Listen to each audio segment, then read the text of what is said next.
Dia, sejam todos bem-vindos mais uma vez à nossa mentoria. Eu sou o pastor Oséias e tenho imenso prazer de estar aqui com vários amigos e pastores, líderes, seminaristas, para juntos compartilharmos aqui algumas ideias, conversarmos sobre algumas coisas, pensarmos sobre nossos ministérios, sobre o que Deus tem para nós. Vou pedir para o pastor Flávio abrir aí seu microfone, desmutar o seu microfone e fazer uma oração para que Deus esteja conosco aqui durante toda esta mentoria. Vamos orar. Senhor, nós somos gratos, ó Deus, porque nós podemos estar reunidos, ó Deus, mesmo na distância, mas nós podemos nos reunir e receber a tua mensagem através do teu servo, Pai. Que nesse instante o Senhor possa estar conduzindo cada palavra, cada momento, ó Deus, e que essas palavras venham de encontro aos nossos corações, ó Pai. E que realmente possamos não só ficar na teoria, mas colocarmos em prática aquilo que temos aprendido toda sexta-feira, ó Pai. Muito obrigado por todos que estão aqui, ó Deus. É em teu nome que nós oramos. Amém. Amém, amém e amém. Querido pastor Celso, que bom ver o irmão aqui. O irmão é muito amado por mim. O irmão tem sido objeto das minhas orações e é sempre muito bom ter o queridão aqui conosco. Muito bem, então vamos lá, vamos para aquilo que interessa, vamos direto ao ponto. O Mengão ganhou ontem, então tá tudo certo, tá tudo no lugar certo. E vamos torcer para o negócio continuar assim. Olha só, eu falei que nós estamos agora conversando sobre as coisas do espírito e falei que nós temos aí alguns pilares quando a gente trata de estrutura, estratégia e as coisas do espírito. Lembram sempre daqueles 3 S que a gente gosta muito de usar? O E da estrutura, o E da estratégia e o E que a gente chama as coisas do espírito.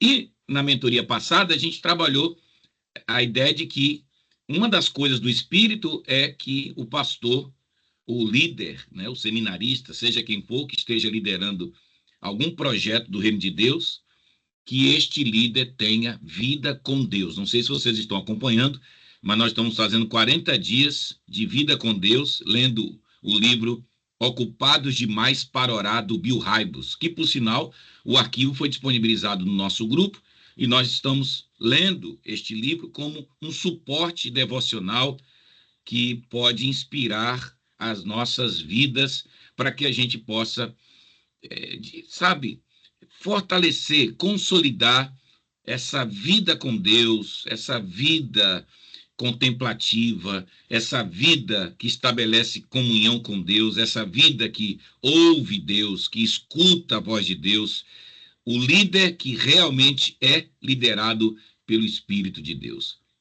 Mas hoje eu quero falar sobre a segunda parte das coisas do Espírito. Se você já resolveu, para mim, o que mais importa, que é a vida com Deus, porque para mim aqui você tem talvez aquilo que pode fazer com que aconteça uma revolução na sua trajetória como líder, porque para mim a gente pode conversar sobre tudo, mas se a gente não tem vida com Deus, se a gente não ora, se a gente não jejua, se a gente não tem intimidade com o Espírito Santo, se a gente não tem essa relação de amizade com o Espírito Santo, se a gente não se percebe dentro desse contexto onde somos realmente líderes espirituais, como diz o John Piper, nós não somos profissionais. Esse é o livro do John Piper. Nós não somos profissionais. Nós somos pastores, homens de Deus, servos de Deus.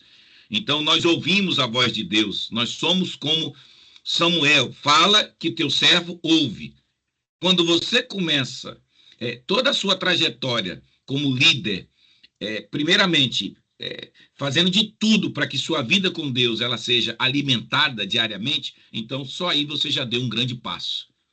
Porque hoje é uma inquietação do meu coração eu passar um dia sem ter contato com a palavra de Deus, sem ter contato com Deus, sem ouvir a voz do Espírito de Deus. É uma agonia dentro de mim. Não sei se você sente essa agonia, porque as pesquisas provam, né, que muitos pastores não têm vida com Deus. Muitos pastores nem sequer leem a Bíblia para se deliciarem, se deleitarem na palavra de Deus. Muitos pastores têm a vida devocional absolutamente prejudicada pela correria do dia, pelo ativismo na igreja, enfim. Então, eu estou tentando estimular vocês para que vocês compreendam que o que vem depois vai ser só consequência.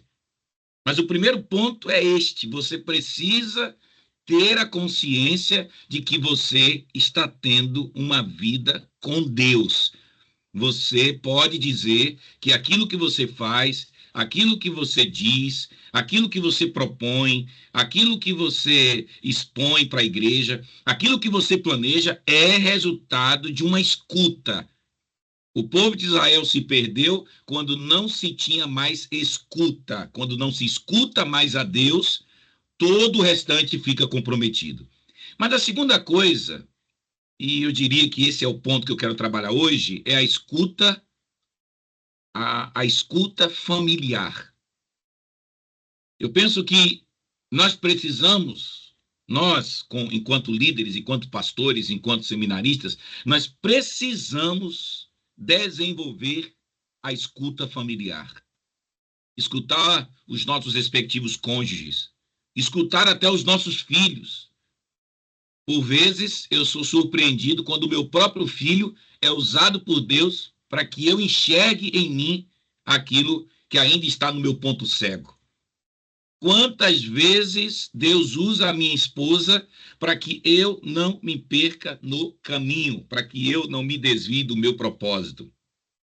Quantas vezes Deus usa a minha esposa e quantas vezes eu errei, quantas vezes eu falhei, quantas vezes eu, de alguma forma, me embolei no meu ministério por não escutar a minha esposa.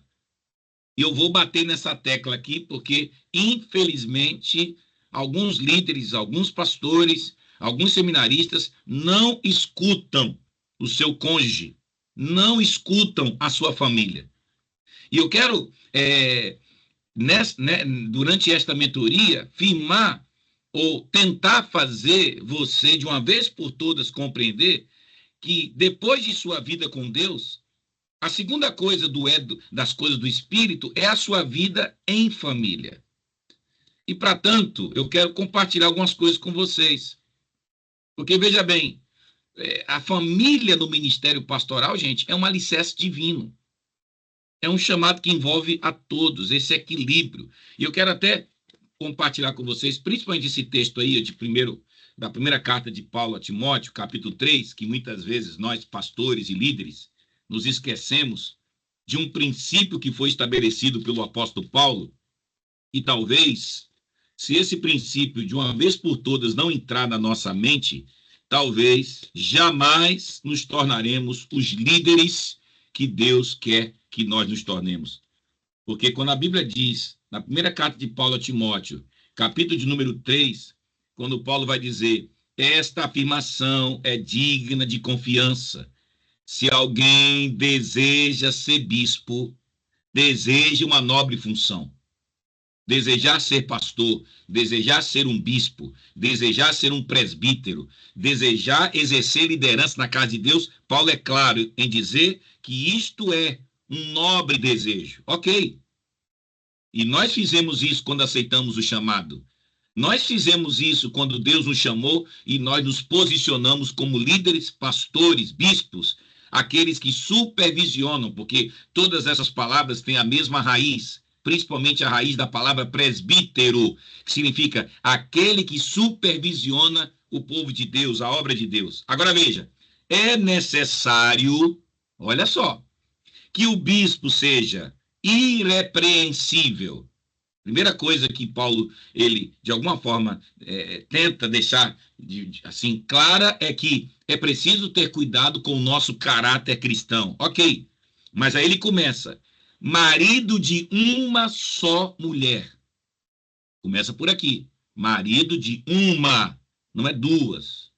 3, marido de uma só mulher, moderado, sensato, respeitável, hospitaleiro e apto para ensinar. Ok, agora veja a partir do verso 3. Não deve ser apegado ao vinho, não pode ser violento, mas uma pessoa amável, uma pessoa pacífica e uma pessoa que não é apegada ao dinheiro. Depois nós vamos até fazer uma mentoria lendo todos esses textos aqui à luz da revelação de Deus por meio da vida de Paulo. Agora veja o verso 4, que aqui está o ponto-chave da mentoria de hoje.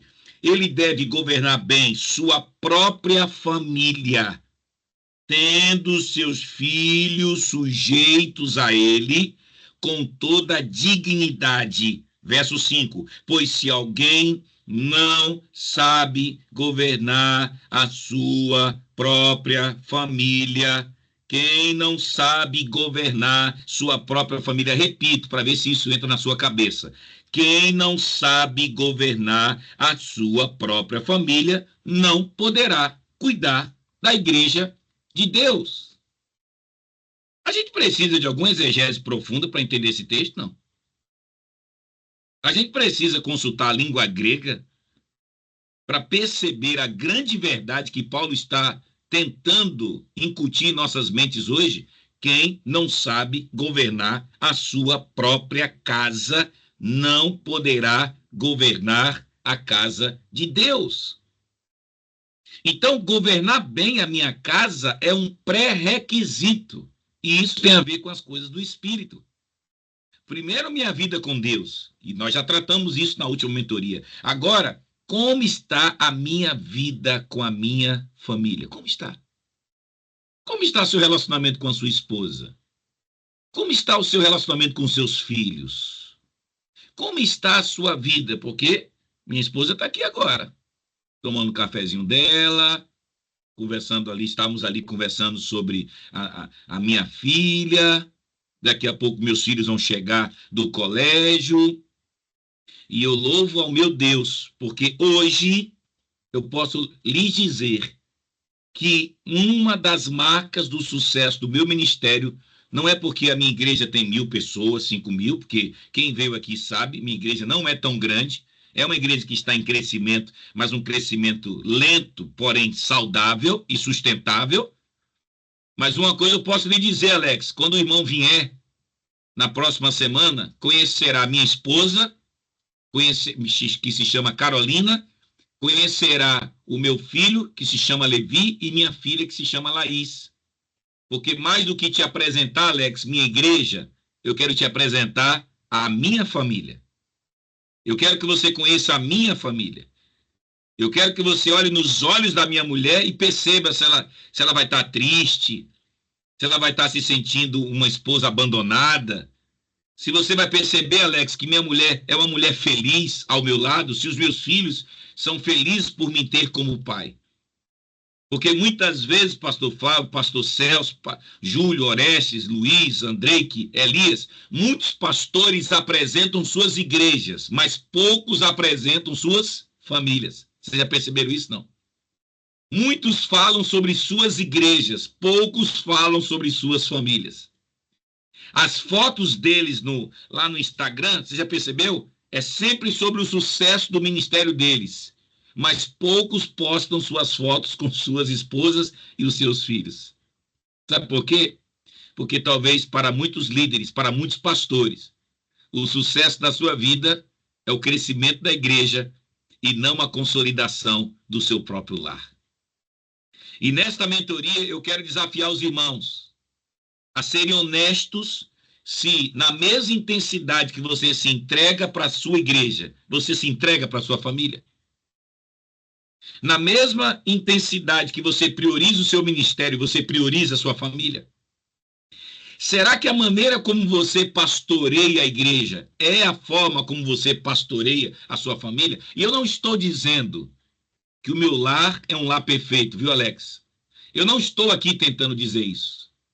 Eu sei que meu casamento também tem problema, de vez em quando o barraco se arma aqui em casa também, porque nós somos humanos. Mas temos mantido uma paz, entende? Aqui em casa. E quando eu mesmo percebo que estou indo demais para o lado de lá, esquecendo a minha família, eu me lembro do dia que minha esposa saiu da minha casa porque se sentia uma mulher abandonada. Se tem um cara que tem autoridade para falar sobre esse assunto, sou eu. Porque no início do meu ministério, eu deveria ter lido essa palavra. Eu deveria ter lido essa palavra. Alguém deveria ter dito isso para mim, pastor Flávio. Alguém deveria ter gritado isso na minha cabeça. Ô, Osés, primeiro sua família. Sua família é seu primeiro ministério. Então, muitas vezes, a própria igreja é reflexo da sua própria família. Seu próprio ministério pode ser reflexo da sua família. Então, o que eu estou tentando dizer para vocês é, Efésios vai dizer que nós temos que, a Bíblia diz que a mulher deve ser sujeita a seu marido, mas o marido deve amar sua esposa como Cristo amou a sua igreja. Será que, da mesma forma que você se doa tanto, se sacrifica tanto, você faz a mesma coisa pela sua esposa? Será mesmo? Será mesmo que, sabe quando alguém te liga e você sai de madrugada para visitar alguém no hospital? Sabe quando alguém diz, pastor, pelo amor de Deus, vem aqui, me ajuda. E você prontamente, você sai, não, peraí. E você sempre dá um jeito para cuidar de todo mundo, para ouvir todo mundo. Você sempre encontra, sabe, uma alternativa para que nenhuma de suas ovelhas ache que você não é um pastor solícito. A pergunta é, quando sua esposa, preste atenção, quando sua esposa está também ali com alguma necessidade, ou simplesmente dizendo assim, eu preciso de você, eu preciso da sua ajuda, será que na mesma intensidade que você está pronto para servir as suas ovelhas, você estaria pronto para servir a sua esposa? Será que a sua própria família hoje aprovaria o seu ministério? Ou o sucesso do seu ministério, ele é em detrimento da sua própria família? Então, o que eu estou tentando dizer é que Paulo estabeleceu critérios, irmãos, e um deles é: quem não sabe governar a sua casa, não deveria governar a casa de Deus. Porque talvez o lugar mais difícil para exercer liderança é dentro da nossa família, é dentro da nossa casa. Sabe por quê? Porque dentro da nossa casa a gente não é o pastor Flávio. Dentro de casa eu não sou o pastor Oséias. Dentro de casa eu não sou a ministra Paola, eu não sou o pastor Elias. Dentro de casa as vestes são tiradas, a blindagem ela é deixada de lado. Dentro de casa os estereótipos eles não funcionam, eles não se sustentam. Dentro de casa a gente tem que ser o que a gente é. E é por isso que a família é o lugar mais complexo da face da terra, porque dentro de casa nós estamos nus, nós estamos despidos, desnudados. E muitos pastores e líderes, eles não entendem isso. Eles estão no ministério, mas quando voltam, quando as luzes se apagam, e esse camarada ou esse líder volta para sua casa, ele percebe de que ele é feliz na igreja, mas dentro de casa ele se sente um fracassado. Então, o que é que a sua esposa, o que é que hoje a sua mulher falaria sobre você? Qual seria a avaliação que ela faria do seu próprio ministério?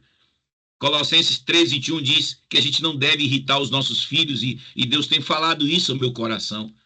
Que todas as vezes que eu irrito meus filhos, ou todas as vezes que eu não tenho sabedoria de falar com os meus filhos, deixa eu dizer uma coisa para vocês, geralmente, quando eu prego um grande sermão na igreja, geralmente é porque eu estou muito bem com minha família. E Deus já me falou isso. Todas as vezes que eu vou para a igreja e que eu mesmo, como marido, sabe, estou em falta com a minha esposa, ou todas as vezes que eu vou ministrar na igreja e eu percebo que, como pai, eu não fui capaz de cuidar, de pastorear os meus próprios filhos como eles merecem e precisam, geralmente o meu sermão não é a mesma coisa. Por quê? Porque Deus jamais permitiria que alguém tivesse sucesso no ministério sendo que essa pessoa, ela está faltosa dentro do seu próprio contexto familiar. E nós precisamos tocar nesse assunto, porque tem muito pastor fracassado dentro de casa. Tem muitos líderes que jamais abriram os recônditos, jamais se permitiram ser tratados quando se trata de família. E eu quero deixar uma coisa clara aqui: se hoje existe alguma coisa na sua casa acontecendo e você talvez não saiba para quem falar, eu quero dizer que essa mentoria é para isso também. Eu estou aqui para ajudar você, porque um dia, se eu tivesse tido um mentor na minha vida que pudesse estar ao meu lado, eu não teria feito com minha mulher o que eu fiz. Eu não teria feito minha mulher. Um dia ela disse: meu amor, a única coisa, ou a palavra que mais eu consigo usar para traduzir o que eu sentia, é que eu via um homem dentro da minha casa, cuidando da igreja, mas eu mesmo me sentia abandonada por esse homem. Um dia eu ouvi isso da minha esposa, e foi duro, doeu, machucou, mas foi isso que me libertou da tentativa de achar que o sucesso do ministério compensa o fracasso da família. Então, senhores e senhoras, nós precisamos compreender que tratar bem nossa família é uma das coisas do espírito. Se a primeira coisa é ter vida com Deus, a segunda coisa é vida em família, ou vida com a família. E por isso, irmãos, vejam, a prioridade tem que estar clara aqui para vocês. Deus, fundamento de tudo.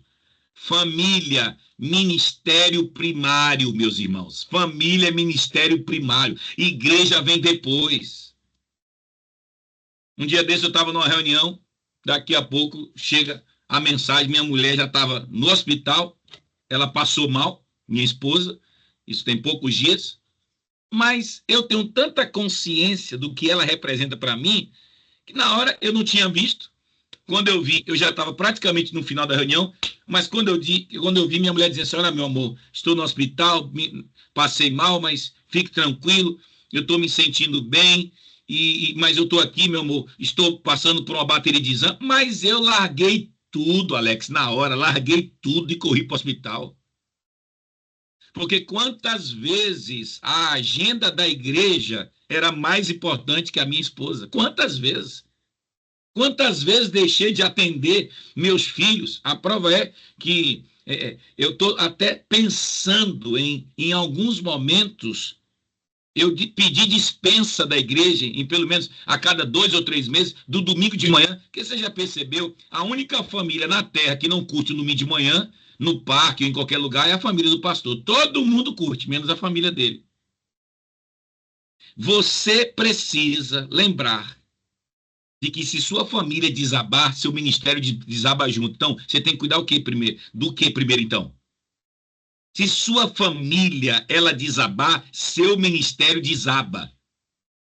E a prova é que muitos pastores que estavam aqui, no topo, arrebentando, por que eles desabaram? Porque o que mais destrói a vida de um líder não é nem aquilo que ele faz em sua liderança, isso também prejudica, mas o que corrói, o que mais vulnerabiliza, o que mais fragiliza a vida de um líder é sim aquilo que ele não resolve dentro da sua casa. Então eu recomendo que você entenda, e aí eu quero recomendar a trilogia de Peter Scazzero. Leia o que esse autor escreveu em 3 livros. Uma espiritualidade emocionalmente saudável, uma igreja emocionalmente saudável e uma liderança emocionalmente saudável. Você já ouviu falar desse cara? Peter Scazzero? Ele escreveu 3 livros. E se tem uma literatura que eu quero recomendar para vocês, é exatamente esses 3 livros. Uma espiritualidade emocionalmente saudável, uma igreja emocionalmente saudável e uma liderança emocionalmente saudável. E o que é que está por trás desse autor? Um cara que até hoje é pastor de uma grande igreja em Nova York, e em nome do seu sucesso, ele abandonou a esposa. E a coitada sofreu, se sentiu machucada, ferida, e a partir desse momento que Deus restaurou o casamento dele, foi nesse momento que o ministério dele deu um boom muito maior do que o boom que tinha dado antes dele ter passado por esse tratamento familiar. E a partir disso, ele mesmo, por meio da sua própria experiência de dor e de fracasso familiar, ele escreve esses 3 belíssimos livros que todo pastor e todo líder precisa ler antes da ressurreição, antes de passar para o outro lado, viu, irmão Flávio? Antes do irmão passar lá para o outro lado, o irmão deveria ler esses 3 livros com urgência, viu, Celso? Uma espiritualidade emocionalmente saudável, uma igreja emocionalmente saudável e uma liderança emocionalmente saudável. E é exatamente isso, encontrar o ritmo saudável para exercer o ministério pastoral. E se tem uma coisa que ele diz é: desacelere para liderar com integridade. Anota essa expressão: desacelerar para liderar com integridade. Ou seja, por quê? Porque é, talvez, a maior incoerência na vida de um líder e de um pastor. Quando ele vive bem na igreja, quando ele está feliz, porque está batizando gente, porque a igreja está tendo um crescimento, porque as finanças da igreja estão melhorando, está tudo bem na vida desse cara. Pode ser que não, porque se tudo isso não sinaliza para uma vida com Deus e uma vida saudável em família, eu não quero esse sucesso. Vocês querem? Eu não quero.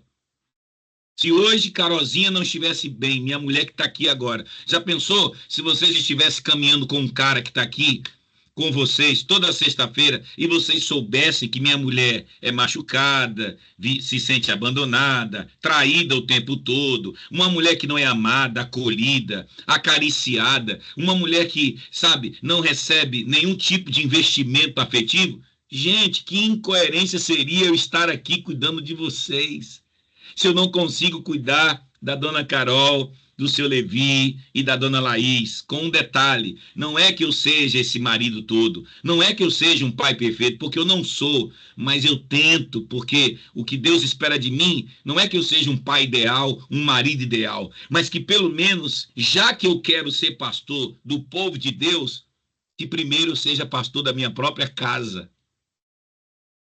Você precisa deixar Deus agora falar o seu coração. Você tem sido pastor da sua própria casa? Aliás, a sua mulher tem orgulho de dizer que você é o pastor dela? Ou talvez a sua mulher diga: ele é pastor de todo mundo, menos o meu. Porque pastor pressupõe cuidado. Então, o Peter Scazzero vai dizer que a gente tem que alinhar emergências ministeriais versus momentos familiares. Pastor, mas de vez em quando, e aí? E quando aparece uma emergência, Carol entende? Minha mulher entende tudo, desde que ela mesma se sinta amada por mim. A família do pastor, em nenhum momento, ela quer atrapalhar a vida do pastor. A questão é quando toda a atenção dele está voltada para a igreja. Porque tem hora que realmente há certas emergências ministeriais que eu não consigo o tempo todo estar com a minha mulher, o tempo todo estar com os meus filhos. Mas uma coisa é quando a gente trata de emergência ministerial. Outra coisa é quando a família não é prioridade nas nossas agendas. Não é. Então você tem que equilibrar. Entendeu? Outra coisa, a maioria dos pastores, eles têm medo de falar sobre seus problemas familiares. Por quê? Porque a igreja exige que as nossas famílias sejam o quê? Perfeitas. Nossas famílias não são perfeitas e nunca serão, porque nenhuma família é perfeita. Agora, você precisa ter cuidado, porque de tanto que a igreja cobra isso, que eu já fui muito duro com os meus filhos, e eu me arrependo disso. Estou tentando pegar mais leve com meu filho, com a minha filha, porque a gente quer tanto que, né? Até com a minha mulher, já peguei muito pesado, cobrando dela coisas que, porque no fundo, eu estava querendo provar para a igreja que a minha família é uma família top. Não faça isso. Não cobre da sua mulher e dos seus filhos aquilo que é resultado dessa cobrança que a igreja está lançando sobre você e sobre sua própria casa. Muito cuidado. Muitos filhos de pastores e líderes hoje não estão mais na igreja porque foram abruptamente, do ponto de vista afetivo, foram massacrados porque eram pressionados o tempo todo.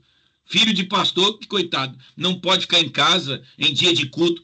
Todo mundo fica porque os nossos filhos não podem ficar, dependendo das circunstâncias. Porque sua esposa não pode se sentir à vontade para, no domingo, ficar em casa cuidando dela, da saúde dela. Entende? Mas a gente cai nessa armadilha. Não, não, não, não, não. Não é isso que faz a família do pastor ser saudável. Não é isso que faz. Essa coisa da família do pastor tem que estar em tudo. A família do pastor tem que fazer tudo. A mulher do pastor tem que estar em tudo. Os filhos do pastor precisam apoiar tudo. Não, não. Nós temos que estimulá-los para que eles queiram ter compromisso com Deus. Mas nós não podemos traumatizar os nossos filhos. Outra coisa é o próprio desgaste emocional. Sabe? Muitas vezes a gente chega em casa e descarrega na esposa e nos filhos o estresse que a gente está enfrentando na igreja. Não faça isso. Eu já fiz muito isso e me arrependo também. Não faça isso. O que tiver que resolver com a igreja, resolva. Aliás, eu me arrependo profundamente quando muitas vezes eu deixei de estar curtindo um tempo de qualidade com minha mulher para falar sobre problemas de igreja. Cuidado, porque se você trouxer para dentro de casa todos os problemas da sua igreja, eu não estou dizendo que você não deva compartilhar alguma coisa com sua esposa ou alguma coisa. O que eu estou dizendo é, se dentro de casa, por isso que a gente precisa ter muito cuidado quando a esposa da gente também é muito envolvida, porque quando a esposa do pastor também, ela está totalmente engajada e ela mesma não se preserva, às vezes a própria relação agora do pastor com a sua esposa é simplesmente para falar sobre igreja. E tem dia que a gente aqui em casa faz o seguinte, não vamos falar nada sobre igreja. Nós vamos curtir o nosso dia, tomar o nosso milkshake, passear, almoçar. Por quê? Porque senão a gente traz toda essa carga emocional da igreja para dentro de casa. Isso é perigoso. Isso é perigoso. Por isso que a gente precisa, sabe, entender que nós realmente temos uma vocação dividida. Porque a nossa primeira vocação, ela precisa ser familiar. Ela não deve ser ministerial. Sua primeira vocação é familiar, não é ministerial. A ministerial, ela vem depois. Agora, como é que você sabe se o trem tá, se o caldo já está entortando na sua casa? Primeiro, avalie isso, né? Um cansaço, você nunca está bem em casa, você está sempre cansado, você não tem tempo para conversar, você não tem tempo para falar sobre nada, você está sempre agitado, você está sempre estressado. Esse é um sinal de alerta. Outra coisa, a comunicação que você tem com seus filhos e seu cônjuge é extremamente rasa. Suas conversas são apenas funcionais, ou seja, é para falar sobre o que funciona, mas nunca é para tocar, né? A gente nunca tem tempo para tocar em pontos talvez mais profundos, para saber como é que nossos filhos estão, se o nosso cônjuge está feliz, se a nossa família está bem. E quantas vezes tudo isso é falta de quê? De alguém que ainda não compreendeu a importância da família no seu ministério. Outra coisa, quantas vezes você já cancelou momentos familiares que foram adiados só para atender a expectativa da igreja? Ó, zero. A agenda da minha família vem antes da agenda da igreja. Por isso que de vez em quando eu vou marcar alguma coisa na igreja, ó, eu presto atenção na data de aniversário da minha esposa, na data de aniversário do meu filho, na data de aniversário da minha filha, na data de aniversário do meu casamento com a minha esposa, que é uma data para nós muito importante. Muitas vezes eu mexo no calendário da igreja para preservar estas datas que para mim são muito importantes. A data do meu aniversário, sabe? Por quê? Porque eu preciso ter a minha família sempre no meu radar. Eu não vou cancelar coisas muito importantes da minha família por conta de compromissos com a igreja. Eu não vou. E o ressentimento? Muitas vezes você está ressentido porque a coisa não vai bem na sua casa. Sabe o que você faz? Você transfere isso para onde? Para a igreja. Para você estar bem na igreja, você tem que estar bem dentro de casa. Por isso, quais são as práticas que eu ofereço para você? Estabeleça fronteiras. Dia de folga é dia de folga. Dia com a família é com a família. porque até isso Deus ainda tem me curado. Então, bota no modo avião, tenta se proteger, tenta não ligar, porque quantas vezes eu vejo meus filhos clamando por mim, clamando, pai, pai, pai, me escuta. Ontem mesmo minha filha, meu pai, eu tava pensando tanto, porque ontem eu fui pregar numa outra igreja batista aqui no Espírito Santo, e minha filha, às vezes, ela está clamando por mim, e eu preciso melhorar ainda nessa escuta. Eu ainda sou péssimo na escuta, e eu preciso melhorar. Saber que nossos filhos clamam por nós. Fazer um planejamento intencional. Calendário familiar tem prioridade igual ao ministerial. O seu calendário com a igreja é importante, mas o seu calendário com a família é tão importante. É importante tanto quanto, entende? Outra coisa, adoração, momentos. Você lê a Bíblia com seus filhos? Você lê a Bíblia com sua esposa? Você ora com a sua esposa? Como a gente precisa melhorar nisso? E buscar aconselhamento de pastores mais experientes. Se tem alguma coisa na sua casa hoje que não está ajustado, resolva. E resolva logo. Sabe por quê? Porque seu valor não está no que você faz, mas em quem você é. Sua família sente, e depois que você sai da igreja, você está sempre ali, realmente disposto para eles. E outra coisa, como o seu ministério pode fortalecer sua própria família? Lembre-se, seu primeiro campo missionário é a sua família. Lembre-se, seus primeiros discípulos são os seus filhos. E lembre-se, na vida nós temos corpo, alma e espírito. Se isso não for nutrido, sua família se parece com essa imagem que você está vendo aí? Seus filhos felizes, sua mulher feliz, você feliz. Será que é isso mesmo? Lembre-se de uma coisa: o maior legado na vida de um pastor nem sempre é o ministério que ele deixou para trás, mas as memórias que ele construiu dentro da sua casa, porque ministério saudável floresce a partir de famílias saudáveis. Filhos se tornam discípulos pelo que eles testemunham em sua própria casa. Talvez muitos filhos de pastores e líderes não estão na igreja, não é nem porque o pai pressionou muito eles, mas talvez porque não houve testemunho na própria casa desse pastor. Nunca houve carinho, nunca houve conversa, nunca houve oração, mas ele fazia tudo isso com a igreja, mas ele fazia muito pouco com a própria família. É isso aí, colegas. Momentos de perguntas. Quem gostaria de compartilhar alguma coisa? Quem gostaria de fazer alguma pergunta? E aí, como vai a sua família? Quem gostaria de falar alguma coisa, é só abrir o microfone e compartilhar. Interessante que no finalzinho do capítulo 3 da primeira carta de Paulo a Timóteo, verso 12, diz assim: o diácono também deve ser marido de uma só mulher e governar bem seus próprios filhos e sua própria casa. De vez em quando eu fico olhando para esses textos e dizendo o seguinte: eu não entendo muito bem esses caras que ficam viajando. Sabe esses pastores que gostam de o tempo todo tá pregando, o tempo todo fora, o tempo todo o cara tá envolvido com... Eu fico perguntando como é que tá a família desse cara, sabe? E como é que é isso? Como é que esse cara dá conta? Porque como é que esse cara, o que é que ele pensa então? Que o ministério, é isso mesmo, o sucesso dele é isso? Ou ele não entendeu o que família representa realmente na vida de um pastor? Porque Paulo vai dizer que o próprio diácono não pode ser diácono se ele não governa bem sua casa. O que tem de diácono em nossas igrejas que deveria deixar de ser diácono com urgência? Esse é o critério de Paulo. Esse é o critério de Paulo. Vamos lá, queridos. Alguma pergunta? Alguma contribuição? Por favor, fique à vontade. Basta desmutar aí o microfone e falar. Pastor, Sim.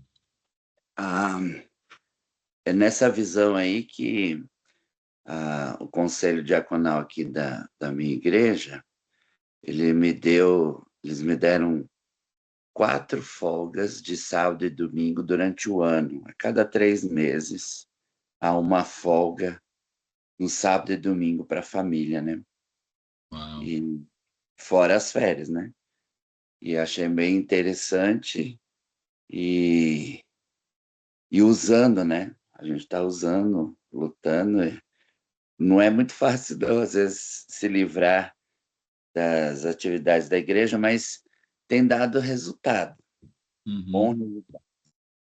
Eu achei muito bom isso. É, às vezes a gente pensa assim, nossa, mas é muito, né? É muita folga, mas é muito bom, vale a uhum, pena. E estar com a família. E os meus filhos já são grandes, né? uhum, Casando. Um já foi ordenado pastor agora. uhum, Mas mesmo assim eles são muito próximos, né? E uhum. a gente tenta mesmo assim estar junto. E em alguns momentos a gente sempre luta para estar junto. Todo mundo. Éramos 5, agora já somos 8, né? Por causa das namoradas, noiva e tudo mais. Uhum. Então, aumentou. E a igreja tem visto isso, a igreja, uma igreja muito amável e, graças a Deus, tem dado esses feedbacks e essas oportunidades para a gente. Uau, uau. Que bênção, viu, Flávio?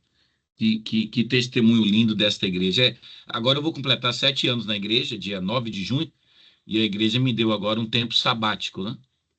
Aí eu tive eu conversei isso com um colega que é pastor do Rio de Janeiro. Ele disse, cara, com 7 anos a igreja te deu já um tempo sabático. Eu disse, porque a Bíblia diz que depois de 7 anos a terra tem que descansar, né?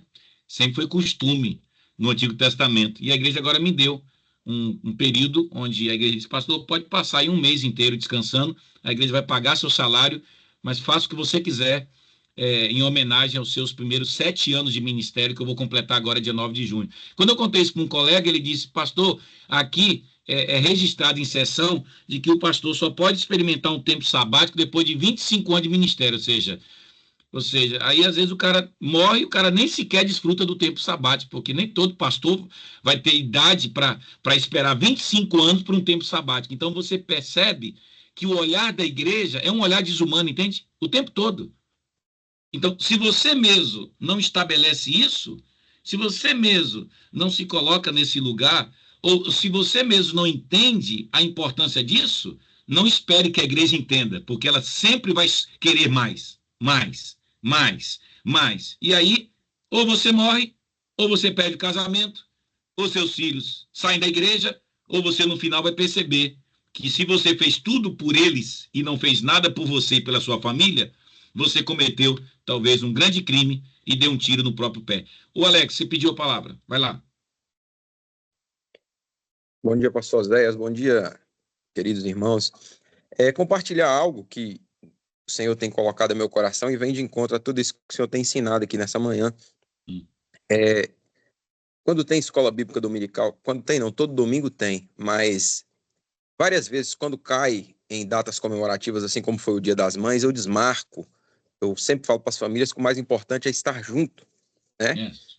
Não adianta estar indo para EBD e deixar a mãe em casa, não preparar algo com carinho para a mãe. Data de comemorativa, aniversário de casamento, até o próprio dia de aniversário da pessoa, quando os membros, e eles não tinham essa cultura, porque eles ficavam atrelados como formiguinhas, mesmo trabalhando sempre na igreja.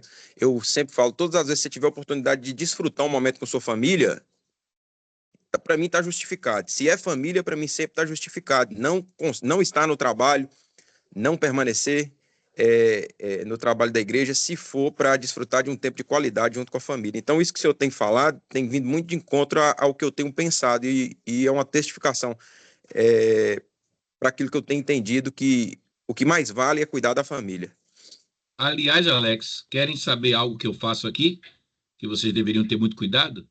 O pastor, quando ele realmente ama sua família, é nesse momento que ele começa a transformar a igreja numa grande família. E ele começa também a preservar os seus voluntários.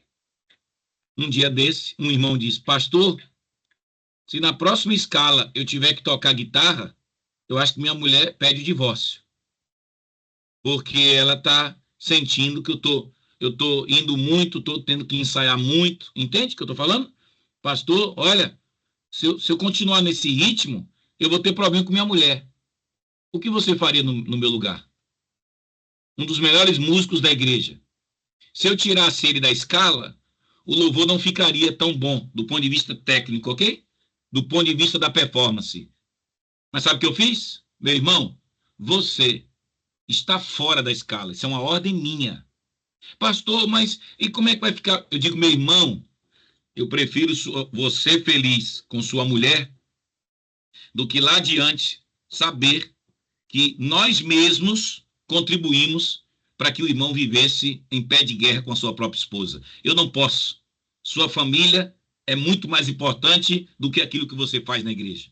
E eu dispensei o cara da escala.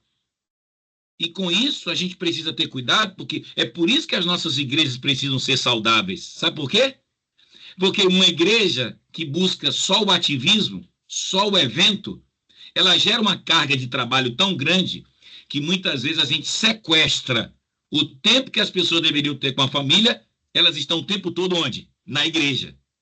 Se o ritmo da igreja é frenético, vocês sabiam também que isso está contribuindo para que famílias se rompam, para que casamentos entrem em colapso? Claro que sim. Logo, o próprio calendário da igreja precisa ser bem pensado. Porque se isso não for muito bem articulado, o próprio ritmo que você impõe, essa exigência que você faz das pessoas, muitas vezes, Alex, não é só a gente que sofre. O próprio povo da igreja sofre quando a igreja não entende que as pessoas precisam ter tempo com a sua família. Uma mulher que não tem um marido crente, você está entendendo o perigo que é quando ela faz parte de uma igreja que o tempo todo ela tem que estar na igreja? Por que que a gente não entende isso? Por que que a gente não compreende? Porque a gente não entendeu de que família, para Deus, é prioridade. Por isso que na nossa igreja, nós não somos um lugar para frequentar, nós somos uma família para pertencer. É por isso que essa é a frase da minha igreja, porque o conceito que a gente tem de igreja é família. Então, nós amamos a família em todos os sentidos, não só a família de sangue, como também a família espiritual. Tá aí uma boa pergunta. O ritmo da sua igreja, a forma como você conduz a sua igreja, ajuda as pessoas a preservarem suas famílias? Ou o ritmo da sua igreja é tão frenético que muitas vezes sequestra das pessoas o tempo que elas deveriam investir nas suas próprias famílias? Uma boa pergunta, não? Essa mentoria? Uma boa pergunta. Porque dependendo da igreja onde a gente esteja, e dependendo do jeito que o pastor exige que as pessoas estejam em tudo, por isso que de vez em quando eu digo para certas pessoas, fique em casa, meu irmão. Fique em casa, minha irmã. Esse homem está com ciúme, esse homem está sentindo sua falta. Ah, pastor, porque meu marido anda dizendo que eu estou muito na igreja. Minha irmã, fique em casa, minha irmã. Depois você vai para a igreja. Família. Porque quem não governa bem sua casa, não pode governar a casa de Deus. Alguém tem mais alguma contribuição para dar? Alguém gostaria de pontuar mais alguma coisa sobre isso? Eu sei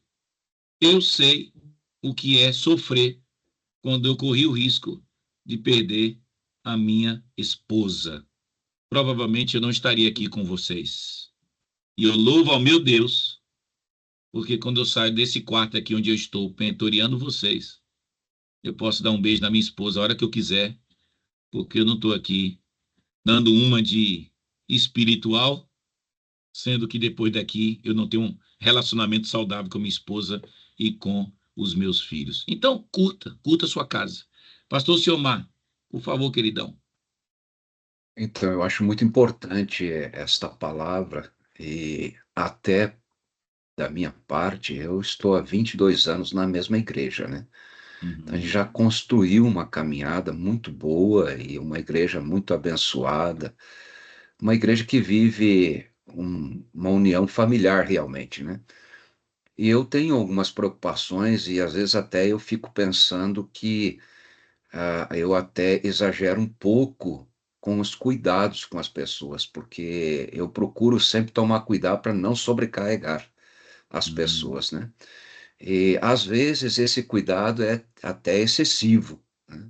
Que às vezes eu penso que a gente deveria de também exigir um pouco mais, às vezes, do comprometimento das pessoas, né? Então eu creio que a gente precisa ter um equilíbrio, né? Precisa ter uhum, um equilíbrio.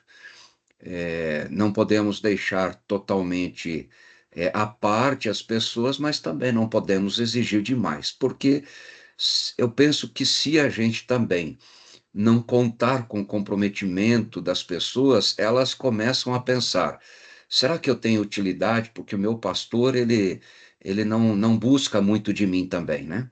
Então, uhum, às vezes, a gente precisa ter um pouco de equilíbrio. Eu penso, não sei se estou certo ou errado, mas eu penso desta maneira. Com relação à família, eu procuro sempre. Nós temos uma segunda-feira que o bom ditado diz que é o dia da folga pastoral, mas não é bem da verdade, porque é aquele dia que você tem o seu dia comercial, que você vai cuidar dos seus afazeres pessoais. Se a gente não tomar uhum, cuidado, a gente deixa esse dia sem estar comparecendo com a família. é, Então, eu procuro, nos sábados, eu converso sempre com a igreja e os irmãos entendem, porque o que que eu percebo? A família, durante a semana, ela trabalha, de segunda uhum, a sexta. Vamos pensar, às vezes sábado até o meio-dia. Se eu não tiver o sábado para estar com a minha família, segunda-feira meus filhos estão trabalhando, a minha esposa vai estar uhum, trabalhando, como é que eu vou ter esse tempo com a família? Então eu procuro uhum, tirar. Eu não vou dizer que todo sábado, né? Porque tem sábados que a gente tem uma atividade, não tem como. uhum, Mas sempre que possível eu faço isso. E uma uhum, coisa que eu adotei como sistema meu eu, como o pastor Flávio acabou de dizer, eu já tenho meus filhos casados, né? Minha filha mora em Campinas, o meu filho mora em Joinville agora, né? Então, quer dizer, uns distantes dos outros, né? Então, só está eu e a minha esposa. Mas o que que eu procuro adotar para que a gente possa estar caminhando um pouco mais próximo? uhum, Aonde ela precisa ir, se for possível levá-la, eu vou levá-la, vou buscá-la, vou acompanhá-la. uhum, Naqueles horários que, por exemplo, eu estou indo para a igreja, eu deixo ela em algum lugar, vou junto com ela, né? Então, a uhum. gente, a gente faz essa caminhada para ter esse tempo de convivência junto, né? Eu acho que isso é importante. Penso eu que a gente precisa achar horários para que a gente possa estar em convivência, né? Porque se a gente não procurar isso, se a gente deixar o horário disponível, ou seja, à disposição para estar, a gente não vai encontrar horário nenhum para estar junto. Verdade, pastor, é verdade. Pastor, o Silmar, você tá com a leitura perfeita. Eu acho que quando você fala de equilibrar entre exigir demais da igreja, mas não exigir demais e nem também gerar nas pessoas a sensação de que o pastor não tem interesse que elas elevem seu nível de compromisso com a igreja, Silmar, eu acho que a grande questão que para mim, eu acho que é a chave para manter o equilíbrio é você ter uma estratégia, que nós não estamos conversando ainda sobre estratégia. Lembra? A gente está conversando ainda sobre as coisas do espírito, ou seja, a vida com Deus e agora a vida com a família, né? Ou seja, nós estamos indo na ordem. Depois nós ainda temos a sua relação com seus líderes, que é a próxima mentoria. Como é que você mantém uma boa amizade com seus líderes? A questão, Silmar, é a estratégia. Então, o que eu estou tentando trabalhar aqui é que se você também, Silmar, tem uma filosofia ministerial saudável, dá tempo ficar com a família, dá tempo todo mundo também estar com sua família, dá tempo todo mundo fazer as coisas para que a igreja cresça, porque você foca aquilo que você entende que é importante. O problema do ativismo é que você pede-se uma coisa das pessoas que elas não precisariam fazer. E a gente inventa muitas outras atividades que não contribuem em nada, não agregam nada e só está gerando sobrecarga. E essa própria sobrecarga, Silmar, não vai só atingir a família do pastor, vai atingir a família de todo mundo. Então, se o próprio ministério ele é saudável, você consegue ter todo mundo no nível de compromisso, Silmar, muito alto, e ao mesmo tempo todo mundo preserva a sua família. Ou seja, o que eu estou tentando dizer é que até isso é um desafio para todos nós. Como encontrar um modelo de ministério onde famílias são preservadas e o nível de compromisso é alto com a igreja. Entendeu, Silmar? Então, hoje, por exemplo, você trabalha com célula, e eu tenho uns pequenos grupos aqui. Silmar, eu não estimulo a pessoa aí na semana, no pequeno grupo e no culto de quarta-feira, ouvir meu estudo bíblico. Eu não estimulo isso. Porque 2 dias na semana, para quem mora em Vitória como eu, e para você que mora em Curitiba, é pesado, Silmar. O cara não dá conta disso. Mas tem pastor que você tem que estar na célula, você tem que estar no culto e ainda tem uma reunião de ministério para o cara no meio de semana. Aí a família diz assim, peraí, só vive na igreja? Peraí. Então, entende o que eu estou tentando compartilhar aqui? Quer dizer, eu não faço isso. Ou seja, agora, o que é que eu digo? Se comprometa. Se tem uma coisa no meio de semana que você deve priorizar na sua vida, é a célula, entende? É o pequeno grupo. Eu digo isso de púlpito. E quarta-feira, se você puder, venha. Se você não puder, não se preocupe, basta você sentar no sofá da sua casa e assistir com a sua família o meu estudo bíblico. Você está vendo, Alex? Eu estou dizendo o quê? Eu estou estabelecendo que para o meu ministério é a prioridade. Eu quero o quê? Em relação a isso? Nível de compromisso lá em cima. Mas no culto de quarta-feira, por que eu tenho que forçar todo mundo também estar no culto? Aí a gente tem que escolher. Ou uma coisa ou outra. Agora, exigir que as pessoas estejam em tudo, porque você não tem uma estratégia saudável, você está atirando no seu próprio pé. Porque geralmente as pessoas cansam e, pior, as famílias delas também são atingidas. Então, esse é o nosso grande desafio. Por isso que uma igreja família, ela tem também uma estratégia saudável. Se ela tem um conceito de família, ela tem também uma estratégia saudável. Por isso que minha igreja não tem muitos eventos. Igreja de muitos eventos, ela é um tiro no pé.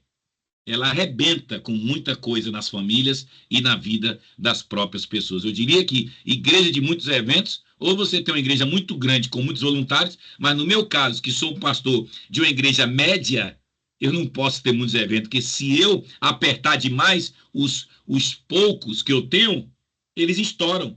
É igual jogador de futebol, meu amigo. Se você força demais, ele estoura. Então, por isso que nós que somos pastores de igrejas pequenas, precisamos ter, sim, um compromisso de consolidarmos uma filosofia ministerial saudável. Entendeu, Silmar? Eu acho que esse equilíbrio que você sugeriu na sua fala força mais ainda a gente a ter que entender o que é prioridade e o que não é para a igreja. Agora, pedir compromisso para a igreja naquilo que não é prioridade é dar um tiro no próprio pé da nossa família e da família das pessoas também. Ok? Muito bem, estamos chegando ao final de mais uma mentoria. Silmar, quando todo mundo sair, eu quero que você fique, meu irmão, porque eu preciso compartilhar algo com o irmão. Agora que eu fiquei sabendo que sua filha mora em Campinas, eu quero compartilhar algo com o irmão aqui. Se o irmão puder, irmão, fique aqui só mais um pouquinho aqui comigo na live, enquanto eu vou me despedir. Aliás, Silmar, eu vou fazer o seguinte, eu vou me despedir porque eu tenho que parar a gravação para não ficar gravada aqui nossa conversa. Aí, Silmar, vou te ligar no privado, tá? Logo depois que eu encerrar aqui, para eu te compartilhar algo que pode ser até de Deus você ter dito que sua filha mora em Campinas por uma questão de uma ovelha minha que está enfrentando uma situação aqui e vai precisar passar por uma cirurgia lá em Campinas. Quem sabe sua filha pode dar um suporte para essa pessoa que está precisando muito de uma orientação. Tá bom?